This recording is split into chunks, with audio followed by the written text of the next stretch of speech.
Bismillahirrahmanirrahim. Assalamualaikum warahmatullahi wabarakatuh. Baiklah, di sini saya akan mempresentasikan hasil diskusi kelompok kami yang beranggotakan 2 orang. Yang pertama, saya sendiri, Desti Spitasari, NIM 19034055, dan rekan saya, Yuliana, NIM 19034043, dengan dosen pengampu, Bapak Dr. Ahmad Fauzi, MSI. Di sini kelompok kami mengangkat judul Analisis Kapasitas Kalor dalam Teori Termodinamika Gas.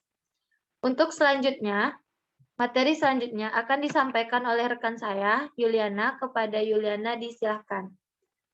Terima kasih kepada moderator. Baiklah, di sini saya akan menjelaskan tentang kajian teori, di mana kajian teori ini terbagi atas dua. Yang pertama, definisi termodinamika, dan yang kedua, landasan teori termodinamika. Yang pertama, definisi termodinamika. Termodinamika merupakan cabang ilmu pengetahuan yang mempelajari hubungan antara panas dan bentuk energi lain atau sistem kerja. Hukum pertamanya adalah prinsip dari hukum kekekalan energi yang memasukkan kalor sebagai model perpindahan energi. Bunyi hukum kekekalan energi adalah kenaikan energi dalam satu sistem termodinamika sebanding dengan jumlah energi panas yang ditambahkan ke dalam sistem dikurangi dengan kerja yang dilakukan oleh sistem. Bentuk umum dari persamaan kekekalan energi yaitu delta U sama dengan Q dikurang W.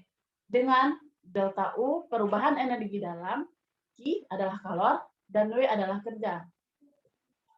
Yang kedua yaitu landasan teori termodinamika.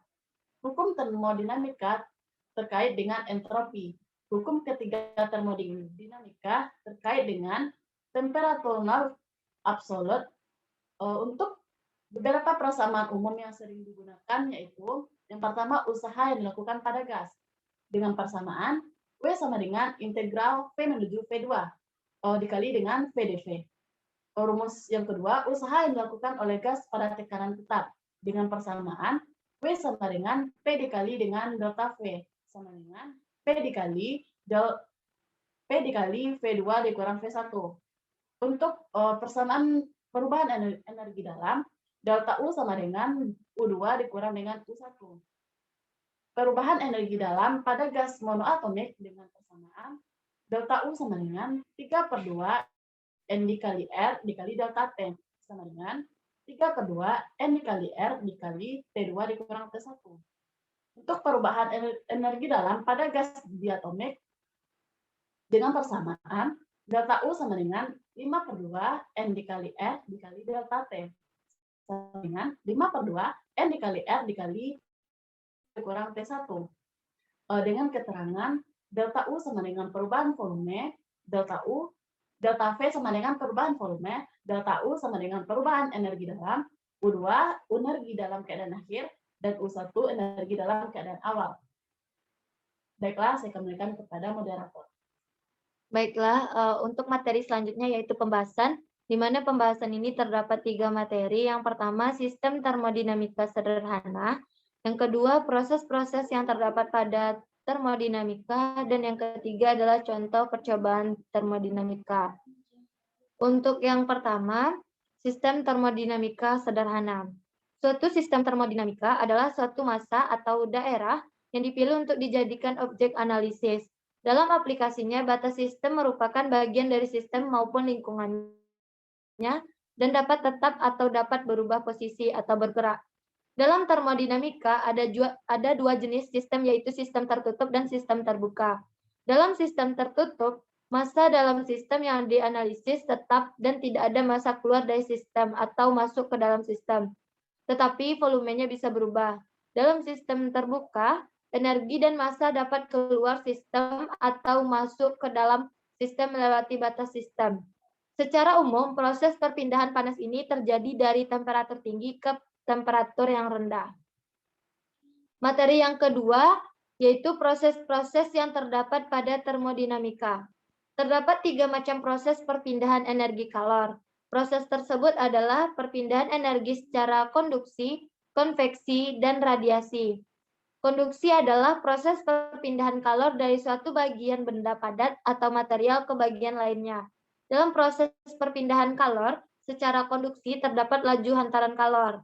Laju hantaran kalor menyatakan seberapa cepat kalor dihantarkan melalui medium itu.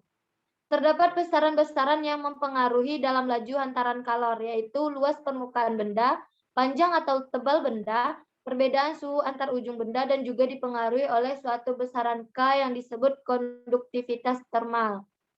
Laju perpindahan panas yang terjadi pada perpindahan panas konduksi adalah berbanding dengan gradien suhu normal sesuai dengan persamaan berikut ini yang disebut dengan hukum Fourier dan merupakan persamaan dasar konduksi.